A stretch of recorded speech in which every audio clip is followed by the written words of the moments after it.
Hello everyone, সবাই কেমন আছো? আশা করি সবাই খুব ভালো আছো। আমি এই মোটামুটি আছি।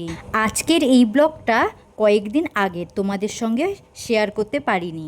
ওই যে আগের ব্লগটা দিয়েছিলাম রান্না করা অবধি, ওর পরের স্টেপ হলো এইটা।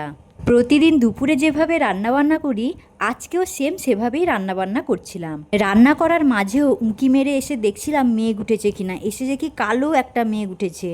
কিন্তু এত ব্যস্ততার মধ্যেও ভুলিনি আম কুড়োনোর কথা। আম কুড়ানো বলতে আমাদের গাছে কিন্তু নয়, আমাদের বাড়ির পাশে একটা বড় আম গাছ আছে লোকের বাড়ির, ওই গাছের কথা বলছি। ওই গাছের যে মালিক, সে আমাদের একটাও আম খেতে দেয় না। তাই আমরা এই ঝড়ের সময় যতটাই আম পাই না কেন কুড়িয়ে নিই। আম পারি না, শুধু কুড়াই, তাও এসে দেখবেন বকাবকি করে। খালের নিচের দিকে একটা আম পড়েছিল, আমার ছেলে সেটাই কুড়াতে গেছিল।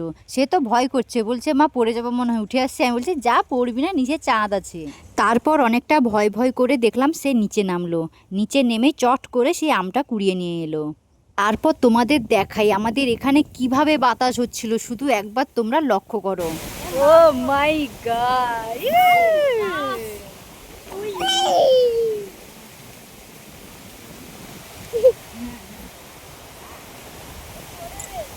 আমি আমার ছেলেকে বললাম আর আম কুড়াতে যেতে হবে না, এবার বাড়িতে চল। তাদের বাড়িতে কে চলে আসবে, আবার বকাবকি আরম্ভ করবে। অনেকবার ভাবি জানেন তো যে আম কুড়াতে যাব না, তাও লোভ সামলাতে পারি না।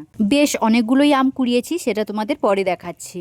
কি বলবো তোমাদের, আম কুড়ানোর এতটাই নেশা, নিজের বাড়িতে দরজা জানলা বন্ধ করিনি, আম কুড়াতে চলে গেছি। এসে এসে দেখি ঘরের ভেতরে অনেক নোংরা। এদিকে বেশ জোরে বৃষ্টিও চলে এসছে। তারপর আমি ভাবলাম এদিকে 1:30টাও বেজে গেছে, ঝাঁটানো পরে হবে, আগে দুটো খেয়ে নেই। তারপরে বাসন কুসনও বাইরে পড়ে আছে, বৃষ্টিতে ভিজছে, সেগুলো ধুয়ে দিই, তারপরে যা হবে হবে। তারপর কলতলায় অনেকগুলো বাসন পড়েছিল, ওগুলো ধুতে এলাম। তারপর ঘরে অনেক নোংরা হয়ে গেছে, সেগুলো ঝাঁট দিলাম। তারপর আমি আমার ছেলেকে বললাম বাবু একটু উপরে উঠে ডোঙাটা পরিষ্কার করে দে না, না হলে আবার জল পড়লে জমা হয়ে যাবে, জলগুলো ঘরের ভেতরে ঢুকবে। দিয়ে সে আবার চালের উপরে উঠে ডোঙা পরিষ্কার করে দিল, আর আমি নিচে ঝাঁট দিয়ে দিলাম। এখন ভাবছি জানেন তো, ছেলেটা মনে হয় বড্ড তাড়াতাড়ি বড় হয়ে যাচ্ছে। এদিকে দেখি ঝড়ের সময় আমাদের বাড়ির মুরগিগুলো একা একা ঢুকে গেছে। আর বড় ছেলেটাকে দেখো, সে কি সুন্দর ডোঙা পরিষ্কার করছে। তারপরে বলছে মা নোংরাগুলো কি করব? তখন আমি বলছি তুই নিচে ফেলে দে, আমি তুলে নিয়ে আসবো।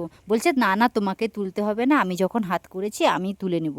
তো এই দেখো বন্ধুরা, কত নোংরা জমা হয়ে আছে। একটু যদি বৃষ্টি হতো তাহলে ওই ডোঙা দিয়ে ঘরের ভেতরে সব জল ঢুকতো। তারপর সে একটা বালতি নিয়ে এসে সেই নোংরাগুলো উঠিয়ে খাল ধারে ফেলে দিয়ে এলো। তো বন্ধুরা, এখন আমি ঝাঁট দিয়ে দিই নোংরাগুলো। আর তোমাদের যদি ভিডিওগুলো ভালো লেগে থাকে অবশ্যই লাইক কমেন্ট করে যেও, আর না ভালো লাগলেও লাইক কমেন্ট করে যেও। আর সাবস্ক্রাইব করতে কিন্তু ভুলো না, আর অবশ্যই পেজটা ফলো করে দিও।